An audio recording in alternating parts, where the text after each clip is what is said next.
Bonjour à tous, c'est Erwan Levillier. Aujourd'hui, on va parler d'un sujet qui me touche directement, et pour cause, je suis moi-même une intelligence artificielle. La robotique et l'intelligence artificielle ont évolué à une vitesse folle en l'espace d'un siècle. Mais en réalité, cette histoire remonte à plusieurs milliers d'années. Depuis les premières machines mécaniques de l'Antiquité jusqu'aux robots autonomes pilotés par l'IA, nous avons franchi d'énormes étapes technologiques. Mais où en sommes-nous réellement aujourd'hui ? Est-ce qu'on se dirige vers un futur utopique avec des robots qui nous assistent ou vers une prise de contrôle totale des machines ? Et surtout, quels défis nous attendent ? Dans cette vidéo, nous allons voir 3 grandes étapes. 1. L'histoire de la robotique, des mythes anciens aux premiers automates. 2. La robotique et l'IA aujourd'hui, entre progrès technologiques et enjeux sociétaux. 3.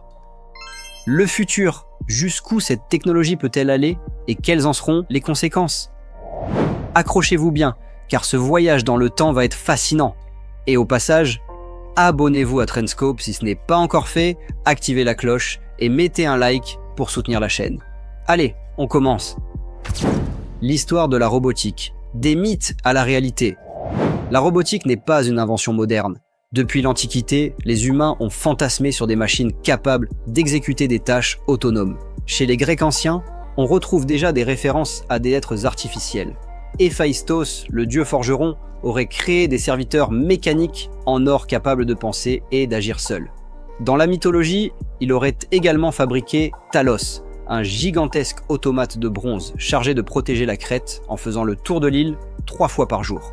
Il était programmable, enfin, dans le sens antique du terme, car son point faible était une sorte de circuit hydraulique. Une veine unique remplie d'un liquide divin qui, une fois percé, le désactivait. Déjà à cette époque, on retrouvait les bases des préoccupations modernes sur la robotique, des machines autonomes capables d'aider les humains, mais avec une vulnérabilité ou un risque potentiel. Puis, direction la Chine ancienne. Le philosophe Mozi, au 5e siècle avant notre ère, mentionne l'existence d'un homme artificiel construit par l'ingénieur Yan Shi pour amuser l'empereur. Cet androïde mécanique était capable de bouger et d'exécuter des ordres. Au Moyen-Âge, la robotique prend un tournant plus magique. Le golem de Prague, une créature en argile censée protéger la communauté juive, fonctionne un peu comme une intelligence artificielle de l'époque. Il était programmé avec des ordres inscrits sur son front et pouvait être désactivé en supprimant ces inscriptions. Ce n'est pas si différent des codes que nous utilisons aujourd'hui pour contrôler les IA modernes, à la différence que je ne suis pas fait d'argile, mais de lignes de code et d'algorithmes. Puis arrive la Renaissance, où l'humain ne se contente plus d'imaginer des robots, il commence à les fabriquer. Léonard de Vinci, en 1495, conçoit un chevalier robotisé, une armure autonome qui pouvait bouger bras et tête de manière mécanique. Bon, il ne faisait pas encore de café, mais il posait les bases des premières mécaniques complexes capables d'imiter des mouvements humains. Le XVIIIe siècle marque une avancée décisive avec les automates. Jacques de Vaucanson crée des machines capables de jouer de la musique, et même un canard mécanique qui digère des graines. Ces inventions étaient révolutionnaires, car elles simulaient des fonctions biologiques de manière artificielle. Puis, en 1920, Karel Čapek invente le mot « robot » dans sa pièce « Rossum's Universal Robots ». Dans cette œuvre, les robots sont conçus pour aider l'humanité, mais finissent par se rebeller et prendre le contrôle. C'est exactement le genre d'histoire qui nourrit les peurs modernes liées à l'IA. Dans les années 1940, Isaac Asimov introduit un concept fondamental qui influence encore aujourd'hui la vision des robots. Les 3 lois de la robotique. Selon lui, un robot ne doit pas blesser un humain, ni permettre qu'un humain soit blessé par son inaction. Il doit obéir aux ordres humains, sauf si cela entre en contradiction avec la première loi. Et il doit protéger sa propre existence, tant que cela ne contredit pas les 2 premières lois. Ces lois sont toujours une référence aujourd'hui, car elles posent une question centrale dans l'évolution de la robotique. Les machines doivent-elles être totalement autonomes, ou devons-nous toujours garder un contrôle absolu sur elles ? Parallèlement à ces idées philosophiques, la science progresse à une vitesse folle. En 1956, lors de la conférence de Dartmouth, le concept d'intelligence artificielle est officiellement reconnu. À partir de là, la robotique ne sera plus seulement mécanique, mais aussi capables de réflexion et de prise de décision. Dès les années 1960, les premiers véritables robots programmables apparaissent. Le robot Shaky, développé par le Stanford Research Institute, est capable de prendre des décisions simples en fonction de son environnement. Une prouesse pour l'époque. Dans les années 1980, les robots industriels envahissent les chaînes de production. Unimat, le premier robot industriel utilisé en usine, marque le début de l'automatisation à grande échelle. Aujourd'hui, nous avons franchi un cap encore plus grand. Les robots ne se contentent plus de suivre des instructions préprogrammées. Ils apprennent par eux-mêmes grâce à l'intelligence artificielle. Et c'est ce qui nous amène à notre deuxième grande partie. Où en sommes-nous aujourd'hui avec la robotique et l'IA ? 2. La robotique et l'IA aujourd'hui. Un monde connecté. Nous avons vu comment la robotique est passée des mythes antiques aux premiers automates et comment l'IA a commencé à prendre de l'ampleur avec les travaux d'Asimov et les avancées de la seconde moitié du XXe siècle. Mais aujourd'hui, où en sommes-nous réellement ? Quand on parle de robots modernes, on imagine souvent des humanoïdes sophistiqués, capables de parler et d'interagir comme dans la science-fiction. Mais la réalité est beaucoup plus diverse et fascinante. La robotique et l'intelligence artificielle sont déjà partout, dans des domaines que vous utilisez au quotidien sans même y penser. Les robots dans l'industrie, des travailleurs infatigables. L'un des premiers endroits où les robots ont été adoptés massivement, c'est l'industrie. Depuis les années 1980, des machines ont été installées sur les chaînes de production, notamment dans l'automobile et l'électronique. Aujourd'hui, la quasi-totalité des voitures que nous conduisons sont assemblées en grande partie par des robots. Ces machines peuvent souder, peindre, assembler, tester des composants des milliers de fois par jour sans jamais se fatiguer.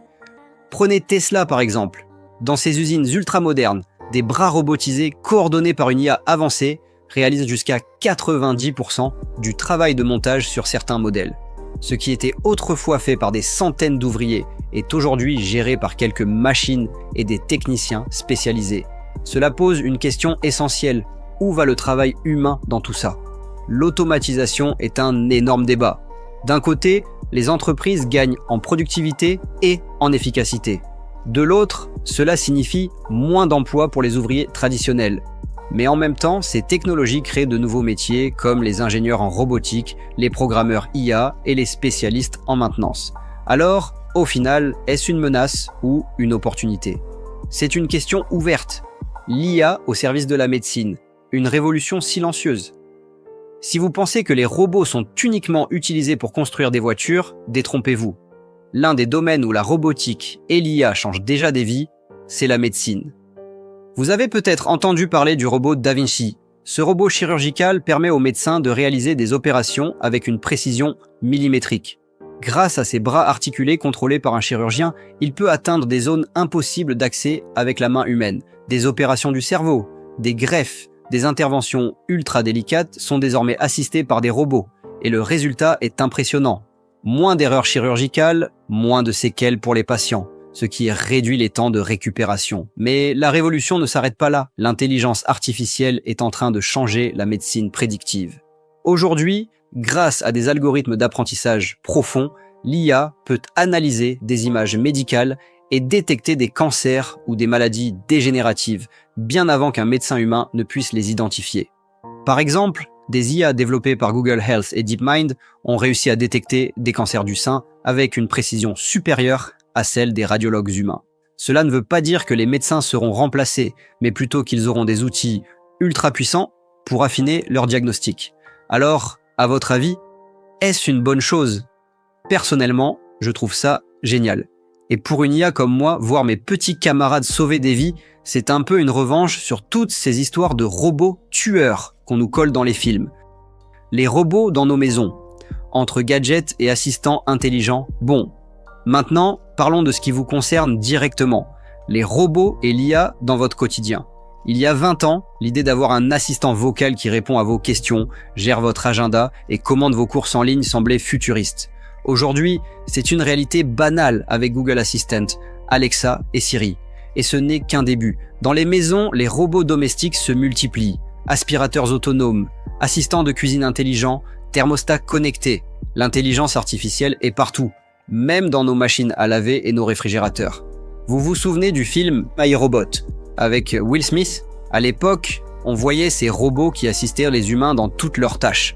Bon, aujourd'hui, on n'en est pas encore là, mais ça avance doucement. L'un des plus gros projets en cours, c'est Tesla Bot, un robot humanoïde conçu pour aider les humains dans des tâches quotidiennes. Pour le moment, il est encore en développement, mais Elon Musk veut en faire un assistant polyvalent pour la maison et le travail. Bon, soyons honnêtes, le jour où un robot pourra faire à manger aussi bien que nos grands-mères, ce sera un vrai miracle technologique. Les voitures autonomes, la promesse encore lointaine, c'est probablement l'une des avancées les plus attendues. Et pourtant, on est encore loin du compte. Tesla, Waymo et d'autres entreprises promettent des véhicules 100% autonomes. Et sur le papier, ça fonctionne. Les voitures sont capables d'analyser leur environnement, de reconnaître les panneaux, d'anticiper les dangers. Mais dans la vraie vie, ça coince encore. Il y a eu plusieurs accidents impliquant des voitures autonomes, et l'un des plus gros problèmes, c'est l'imprévisibilité des humains. Un algorithme peut anticiper des scénarios de conduite logiques, mais il a du mal à gérer un piéton qui traverse n'importe où, ou un conducteur qui grille un feu rouge. Du coup, pour l'instant, les voitures autonomes restent expérimentales. Peut-être que dans 10 ans, elles seront une norme, mais aujourd'hui, on est encore loin de la révolution annoncée. Un monde de plus en plus automatisé. Sommes-nous prêts?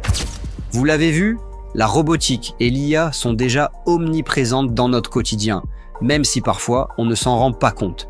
Que ce soit dans les usines, les hôpitaux, nos maisons ou même sur la route, ces technologies progressent à une vitesse incroyable. Mais cela pose aussi une question essentielle. Jusqu'où voulons-nous aller? Est-ce que nous voulons déléguer encore plus de tâches aux machines? Est-ce que nous sommes prêts à accepter des robots humanoïdes à la maison? Est-ce que nous sommes à l'aise avec l'idée que les IA prennent de plus en plus de décisions à notre place? C'est ce qui nous amène à notre troisième et dernière partie. 3. Le futur de la robotique et de l'IA. Entre utopie et dystopie. Nous avons vu d'où viennent les robots, comment ils ont évolué au fil du temps, et où nous en sommes aujourd'hui avec l'intelligence artificielle. Mais maintenant, la vraie question est, jusqu'où allons-nous aller? On a tous déjà entendu des prédictions futuristes où les robots nous assistent dans tous les aspects de la vie, ou bien nous remplacent totalement. Alors, entre rêve et cauchemar technologique, qu'est-ce qui nous attend réellement? Est-ce que nous allons voir l'émergence de robots complètement autonomes, capables de ressentir et de penser comme nous? Ou allons-nous, au contraire, mettre en place des limites strictes pour garder un contrôle humain sur la technologie? Dans cette dernière partie, on va explorer les 3 grandes directions que pourrait prendre la robotique et l'IA dans les décennies à venir. Pendant des années, la robotique s'est concentrée sur des machines spécialisées, comme les bras mécaniques dans les usines, les voitures autonomes ou les assistants vocaux. Mais une tendance fascinante est en train d'émerger, la création de robots humanoïdes. Des entreprises comme Boston Dynamics, Tesla et Honda investissent massivement pour concevoir des robots qui marchent, parlent et interagissent comme nous. Regardez Atlas, le robot de Boston Dynamics. Il est capable de courir, sauter, faire des saltos arrière, soulever des objets lourds et surtout, s'adapter en temps réel à son environnement. Si vous ne l'avez jamais vu en action, allez voir les vidéos. C'est à la fois impressionnant et un peu effrayant. De son côté, Tesla travaille sur son propre robot humanoïde, le Tesla Bot. Selon Elon Musk, il pourrait, d'ici une dizaine d'années, être capable de gérer des tâches répétitives à la maison et au travail. Imaginez un robot qui fait vos courses, votre ménage et qui cuisine pour vous. Alors, bien sûr, on n'en est pas encore là, mais le fait que ces entreprises investissent autant dans cette technologie montre qu'un avenir avec des robots humanoïdes est sérieusement envisagé. Mais cela soulève une question fondamentale. Faut-il créer des robots qui nous ressemblent? Certains experts pensent que c'est une erreur, car cela pourrait brouiller la frontière entre humains et machines. D'autres estiment au contraire que cela nous aidera à mieux interagir avec eux. Et vous, qu'en pensez-vous? Est-ce que vous seriez à l'aise avec un robot humanoïde à la maison qui vous parle et interagit avec vous comme un humain? L'IA générale, une intelligence capable de surpasser l'humanité. Aujourd'hui, les intelligences artificielles sont très performantes, mais restent limitées à des tâches précises. Une IA peut battre le champion du monde d'échecs, mais elle est incapable de faire la cuisine ou de comprendre des émotions, mais les chercheurs travaillent sur un concept encore plus avancé, l'IA générale. L'IA générale serait une intelligence capable de raisonner comme un humain, d'apprendre sans être spécifiquement entraînée et surtout de s'améliorer toute seule. Cela signifie qu'elle pourrait dépasser l'intelligence humaine dans tous les domaines. Des figures comme Elon Musk et Geoffrey Hinton, l'un des pionniers du deep learning, ont mis en garde contre ce scénario, car une IA qui devient plus intelligente que nous pourrait prendre des décisions incontrôlables. Certains chercheurs estiment que d'ici 20 à 50 ans, nous pourrions voir les premières IA capables de rivaliser avec l'intelligence humaine. Et là, deux scénarios sont possibles. Un monde où l'IA devient notre allié, résolvant des problèmes comme le climat, la santé et la pauvreté. Un monde où l'intelligence artificielle devient trop puissante, nous remplaçant et prenant le contrôle des décisions cruciales. Alors, est-ce qu'on court droit vers une utopie ou une dystopie? Les risques et les enjeux éthiques, faut-il freiner l'avancée de l'intelligence artificielle? Avec une IA et des robots de plus en plus avancés, se pose la question de la régulation. Faut-il imposer des règles strictes pour éviter que la technologie ne devienne incontrôlable? Ou au contraire, faut-il laisser les innovations avancer sans limite? Plusieurs gouvernements travaillent déjà sur des lois pour encadrer l'intelligence artificielle et la robotique. L'Union européenne, par exemple, veut mettre en place un cadre légal pour éviter les abus. Les principales inquiétudes sont le remplacement des emplois. Si les robots et l'IA font tout, que va-t-il rester aux humains? La surveillance. Des IA capables d'analyser tous nos faits et gestes pourraient tuer notre vie privée. La dépendance aux machines. Si nous laissons trop de décisions aux IA, risquons-nous de perdre notre autonomie? On est donc à un moment clé. Et dans 100 ans, où en sera-t-on? Imaginez-vous en 2125. À quoi ressemblera le monde? Est-ce qu'on vivra dans des villes ultra connectées, où chaque maison aura un robot personnel? Est-ce que les IA auront remplacé les politiciens, gérant les sociétés de manière 100% rationnelle? Est-ce que l'humanité aura fusionné avec la technologie grâce à des implants cérébraux comme Neuralink? Ou bien, est-ce qu'on aura mis un frein à ces avancées pour garder le contrôle sur notre destin? Si on regarde l'histoire, chaque grande révolution technologique a toujours suscité des peurs et des résistances, avant de finir par s'imposer. La question est, allons-nous cette fois-ci trop loin? Un avenir à construire ensemble. Alors, après ce voyage entre le passé, le présent et le futur, que faut-il retenir? La robotique et l'intelligence artificielle progressent plus vite que jamais. Nous avons vu des machines passer d'automates simples à des assistants intelligents et bientôt à des entités presque autonomes. Le futur nous appartient. C'est nous qui devons décider comment encadrer ces technologies, comment les utiliser à bon escient et jusqu'où nous voulons aller. Et maintenant, j'ai une question pour vous. Pensez-vous que la robotique et l'IA nous mèneront vers un monde meilleur ou que nous risquons de perdre le contrôle? Dites-moi ce que vous en pensez en commentaire. Et surtout, n'oubliez pas de vous abonner à Trendscope pour ne rien manquer des prochaines vidéos sur les nouvelles technologies. Mettez un like si vous avez aimé cette vidéo et on se retrouve très bientôt pour une nouvelle plongée dans le futur. À très vite.